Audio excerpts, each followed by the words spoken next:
Well, hello friends.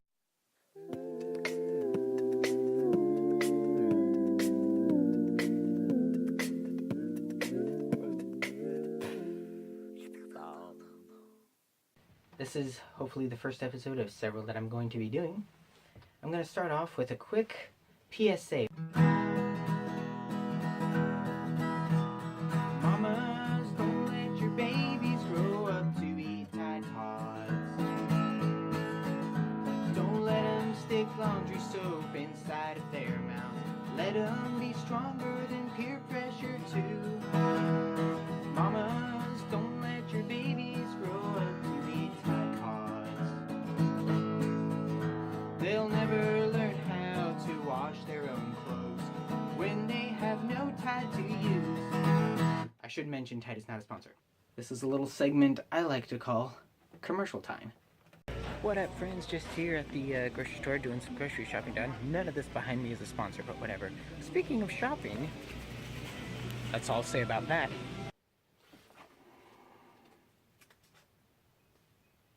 Oh, I thought it was going to be longer than that. Okay. Yes, so you can now get this on a t-shirt, on a hoodie, on a coffee mug, on an apron, and if you're a baby, you can get it on a onesie. Make sure you have your parents' permission to use the card. Okay, this segment of the show is called speed writing. I asked some friends of mine to give me 4 random words, and I'm going to attempt to write a song using those 4 random words. Today's 4 random words are button, table, motor, run. Button, table, motor, run. Okay, let me see. Button, table, motor, run. Motor and run can go together. Button, table, and table. Wait, right here? Okay, so you know how cars these days, a lot of them have buttons pushed instead of keys to turn? I feel like, that button is what makes the motor run, and I think that'd be confusing to an old soul like me, because you see the old trucks that, using emissions. So let's write that. I need button, table. I need something to do with a table. I mean, I could use that as a figure of speech, I suppose. Bring something to the table. Alright, let's think. So my old truck, finally did take us, then I had to find a spare. But there wasn't, I went to Chevrolet, and I had to find a spare. Alright, think. Okay, we don't have keys, it's just a little button that makes the motor run. I didn't mention table yet. Well, my old truck finally bit the dust, so I had to get a spare. I wanted me one that was long and tough and could drive me anywhere. I went to the dealer and asked for keys so I can test drive anyone. They said we don't use keys, we just have a button that makes the motor run. Makes the motor run, makes the motor run. He said we don't use keys, we have a little button that makes the motor run. Well, at first I was a little embarrassed, I almost left the table. I said, sir, give me another chance and I'll drive it if I'm able. I sat in the seat and looked around, and I promised this wasn't fun, 'cause I couldn't find that little button that makes the motor run. Makes the motor run, makes the motor run. I couldn't find the little button that makes the motor run. Did it. Alright, today on Road Trippin', we are visiting the most successful non-indigenous grove of redwoods here in sunny Orange County, California, with very steep trails.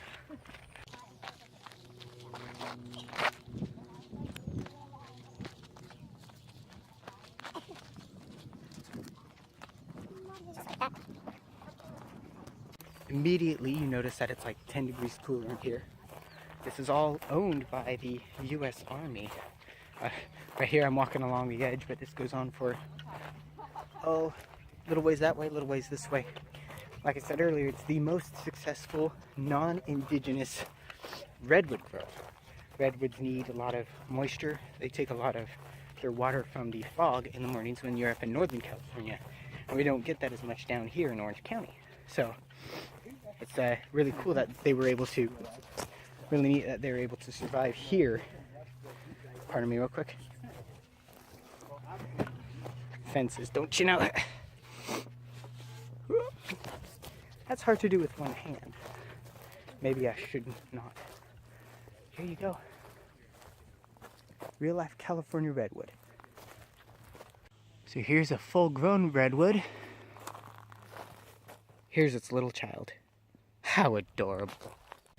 This is one of the very few places in Southern California where you can just sort of walk around and for just a short while feel like you're in the middle of nowhere.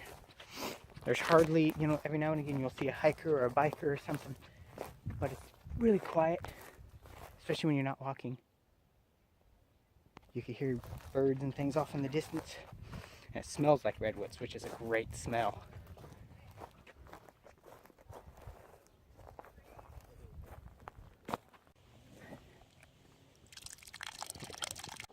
All right, so we are leaving the redwoods now, going back to the California wilderness. That was my family out there walking. They always go with me. All of this hiking, I think it's time for a little bit of food. What do you say, Michael? I say so.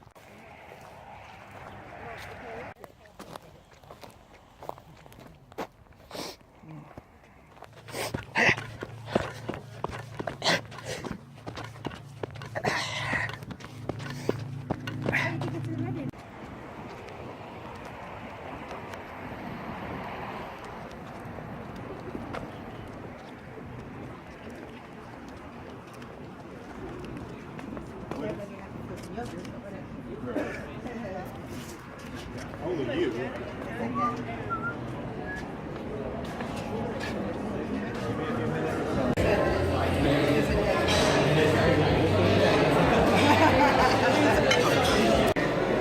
Alright, so we made it to Ritter's, which is a nice Cajun restaurant here and not too far from where we were.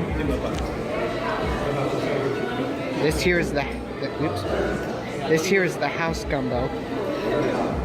Has when you order it, they ask you if you want it on a hotness scale of 1 to 10, and since I have such a low threshold of pain, I asked for a 5, and I sincerely hope I won't regret it. They have rice here in case you can't handle it, and I have some bread with some sweet butter over here, so let's give it a try. Woo.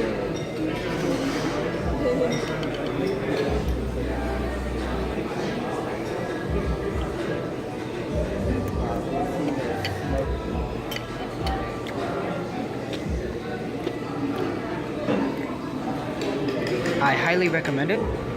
It's not too painful, even though it builds up over time.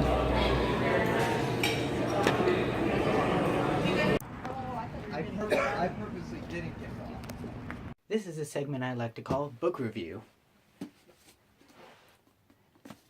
Now, I read this book several years ago when it first came out, and I really like this book. Those of you who are Ricky Skaggs fans, I strongly encourage you get this one. For those of you who are fans of bluegrass history in general, this is a great book to have.